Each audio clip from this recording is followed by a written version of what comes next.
High বন্ধুরা, তোমরা সবাই কেমন আছো? আমি দেবী চলে এলাম নতুন আরও একটি ব্লগ নিয়ে। আজকে চলে গেছিলাম একটু মার্কেটে। আসলে আমার পায়ে প্রচণ্ড ব্যথা, কি হয়েছে জানি না, সেজন্য ওষুধ আনতে গেছিলাম। আর সঙ্গে এই দিদিরাও গেছিলো, তো আমরা একসঙ্গেই থাকি।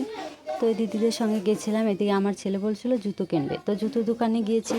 তখন এই ভাগ্নিটা মানে পুস্কিটা ওও বলছে যে জুতো কিনবে। তখন কিন্তু ওই যখন জুতা কেনার জন্য দেখছিল, মানে কোনটা কার পছন্দ হয়, সেসব দিয়ে কিন্তু কারোর জন্যই কেনা হয়নি, কারণ আমার ছেলের কোনো জুতা পছন্দ হয়নি। আর ওই ভাগ্নিটার জুতো পছন্দ হয়েছিল, কিন্তু সাইজে হচ্ছিল না, মানে ছোট হচ্ছিল, ওই সাইজটা বড় ছিল না। পরে আমরা দেখে শুনে বাড়িতে দেখে শুনে ওখান থেকে বেরিয়ে আসতে হলো। আর অন্য দোকানে গিয়ে যে কিনবো, সেই টাইম আমাদের কাছে ছিল না, মানে সন্ধে প্রায় হয়ে আসছিল। সেই জন্য আমরা ভাবলাম না থাক, অন্য কোনো দিন কেনা যাবে, কারণ বাড়িতে এসে আবার সন্ধ্যাবাতিও দিতে হবে। এতটা লেট করে বাড়ির বাইরে থাকা ঠিক নয়। এরপর ওরা বললো কিছু খাবে, সেই জন্য চলে এলাম মোমোর দোকানে। এখানে দেখো মোমো খাচ্ছে। তো এই মোমোগুলো হচ্ছে ফ্রাই মোমো। ফ্রাই মোমোতে একজন বলল, মানে আর ওই দিদিটা বলছিল যে ফ্রাই মোমোতে ডিম হয় না, তাহলে আমারটা ডিম দিয়ে করে দাও। সেই জন্য কিন্তু ফ্রাই মোমোতে ডিম দিয়ে করে দিচ্ছিল। দেখো ফ্রাই মোমো ডিম দিয়ে কে কে খেয়েছো এভাবে, কমেন্টে অবশ্যই জানাবে। তো দিদিটা বলল বেশ নাকি ভালোই লাগবে খেতে, ওনাদের ওইখানে নাকি এগুলো মাংস ডিম এগুলো দিয়েই করে। দেখো সব লোভিগুলো দাঁড়িয়ে আছে খাওয়ার জন্য, মানে নেওয়ার জন্য। আর এই যে পুচকেটা, তাও দেখো কি করছে। আর এখানে দেখো এই যে একটা ছোট্ট হাম্বু চলে এসছে, আমার ছেলের সঙ্গে দুষ্টুমি করছে। ওর পিছনেই দাঁড়িয়েছিল যতটা সময় আমরা ওখানে ছিলাম। হয়তো ও কিছু খাবার খুঁজছে, কিন্তু এগুলো তো খেতে পারবে না। আমার ছেলেও বলছে মোমো খাবো।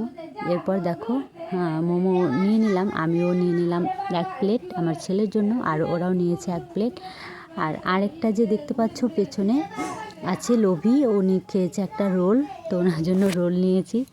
আসলে লোভি এগুলো এমনি বলছি মজা করে, এখানে অনেক মজা করে কথা বলেছি, কিন্তু সেগুলো আর তোমাদের সঙ্গে শেয়ার করতে পারলাম না, কারণ হচ্ছে গাড়ি রাস্তাতে, বুঝতেই পারছো এত নয়েজ যে তোমরা কথা বুঝতেই পারবে না, সেই জন্য আর সেগুলো নেওয়া হয়নি।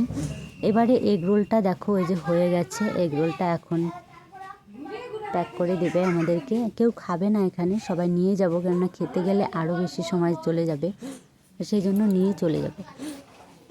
এগ রোলটা প্রায় প্যাক করা হয়ে গেল। তো আমি সবটাই এখানে দাঁড়িয়ে দাঁড়িয়ে ভিডিও করছি, আমার তো কাজই এটা, আমি যেখানে যাই সেখানেই আমার ভিডিও, তাই ভিডিও করে নিলাম ঝটপট করে। তো এবার রোলটা দিয়ে দিল, এখন আমরা টাকাটা এখানে দিয়ে এখান থেকে বেরিয়ে যাব। তো এই দোকানটা কোথায় কেউ যদি জানতে চাও অবশ্যই কমেন্ট করো, ঠিক আছে। এরপর চলে এলাম একটা মুদিখানা দোকানে, এখান থেকে আমি ডিম নিলাম, আমার ছেলে বলছে ডিম সেদ্ধ খাবে, সেই জন্য ডিম আর এই যে ব্রেডগুলো নিলাম। এই ব্রেড নিয়ে এখন আমি বাড়িতে গিয়ে, ও নাকি ডিম টোস্ট খাবে, তো বানিয়ে দিব। আর এদিকে দেখো এখন সবাই মিলে বাড়ির দিকে রওনা হয়েছি, হাসি মজা ঠাট্টা করতে করতে। আর ওই দিদিটা বলছিল আজকে মাংস নিয়েছে, তো তোমাদেরকে সবাইকে ইনভাইট করছে যে চলে এসো মাংস খাবে। তো আবার বলছে আমি রান্না করতে পারিনি, তোমাদেরকে রান্না করেই খেতে হবে, ঠিক আছে। তো অনেক কিছু বাজার করে নিয়েছে আজকে। তোমরা যদি খেতে চাও ঝটপট করে চলে এসো। আর আমার ব্লগ তোমাদের কেমন লাগে অবশ্যই কিন্তু কমেন্ট করে জানাবে। সবাই সুস্থ থেকো, ভালো থেকো, ফিরে আসবো নতুন আরও ব্লগ নিয়ে। বাই।